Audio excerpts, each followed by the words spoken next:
Next 296వ ప్రశ్న. All India Muslim league ఎక్కడ స్థాపించబడింది? దీనికి సరైన సమాధానం ఆప్షన్ డి, ఢాకా. 1906 డిసెంబర్లో ఢాకా నవాబు సలీముల్లా, ఆగాఖాన్ల ఆధ్వర్యంలో ఈ సంస్థ అక్కడే పుట్టింది. ఇక్కడ ఆప్షన్ ఏ సిమ్లా ఎందుకిచ్చారో తెలుసా? ముస్లిం లీగ్ పుట్టుకకు కారణమైన ప్రసిద్ధ సిమ్లా డెప్యూటేషన్ అక్కడే జరిగింది కాబట్టి కన్ఫ్యూజ్ చేయడానికి ఇచ్చారు. కానీ స్థాపించింది మాత్రం ఢాకాలోనే. ఢిల్లీ, ముంబై నగరాలకు ఈ సంస్థ ఏర్పాటుతో డైరెక్ట్ కనెక్షన్ లేదు. ఇప్పుడు 297వ ప్రశ్న. మదర్ ఆఫ్ ఇండియన్ రివల్యూషన్ లేదా భారత విప్లవ మాత అని ఏ మహిళను పిలుస్తారు? దీనికి ఆన్సర్ ఖచ్చితంగా option A, madam Bhikaiji comma.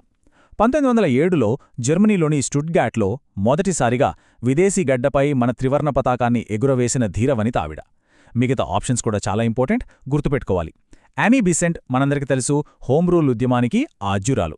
కనకలతా Baruva కేవలం 17 ఏళ్లకే క్విట్ ఇండియా ఉద్యమంలో జాతీయ జెండాను పట్టుకుని పోలీసుల తూటాలకు బలైన అస్సాం అమ్మాయి.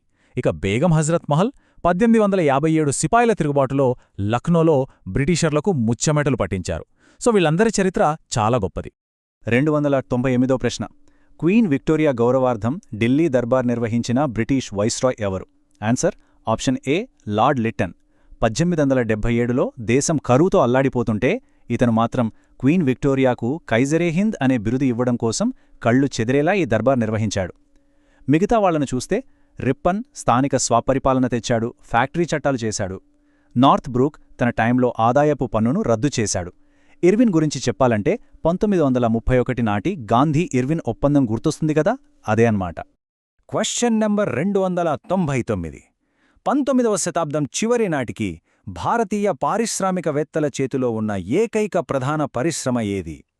మన ఎకనామిక్ హిస్టరీలో ఇదొక అద్భుతమైన ప్రశ్న. దీని కరెక్ట్ ఆన్సర్ ఆప్షన్ ఏ, వస్త్ర పరిశ్రమ లేదా టెక్స్టైల్స్. బొంబాయి, అహ్మదాబాద్ లాంటి ప్రాంతాల్లో మనవాళ్లు ఈ కాటన్ టెక్స్టైల్స్ని చాలా సక్సెస్ఫుల్గా నడిపారు.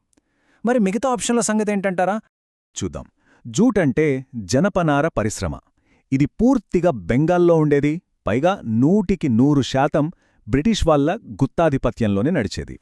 బొగ్గులాంటి మైనింగ్ పరిశ్రమలు కూడా యూరోపియన్ల కంట్రోల్లోనే ఉండేవి.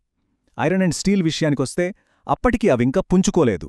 20వ శతాబ్దంలో టాటా వారి రాకతోనే అవి డెవలప్ అయ్యాయి. అంటే లాభాలొచ్చే పరిశ్రమలన్నీ బ్రిటిష్ వాళ్లు తమ చేతుల్లోనే పెట్టుకున్నారు. ఒక్క వస్త్ర పరిశ్రమలో మాత్రమే మన భారతీయులు బలంగా నిలబడగలిగారు. 300వ ప్రశ్న. బ్రిటిష్ వారు ఢిల్లీ దర్బార్లను ఎందుకు నిర్వహించారు? కొంచెం లాజికల్గా ఆలోచిస్తే ఆన్సర్ తెలిసిపోతుంది. ఆప్షన్ ఏ, బ్రిటిష్ చక్రవర్తి లేదా మహారాణి వారసత్వాన్ని గుర్తించడానికి. సింపుల్గా చెప్పాలంటే వాళ్ల రాజరిక వైభవాన్ని మన ముందు షో ఆఫ్ చేయడానికి చేసిన ఆడంబరమిది. బీసీడీ ఆప్షన్స్ అసలు లాజికల్గా లేవుగదా. మన రాజులకు సదుపాయాలు ఇవ్వడానికో, సామాన్యుల కష్టాలు వినడానికో బ్రిటిష్ వాళ్లు ఎప్పుడైనా అంత భారీ ఎత్తున డబ్బులు తగలేస్తారా? ఛాన్సే లేదు.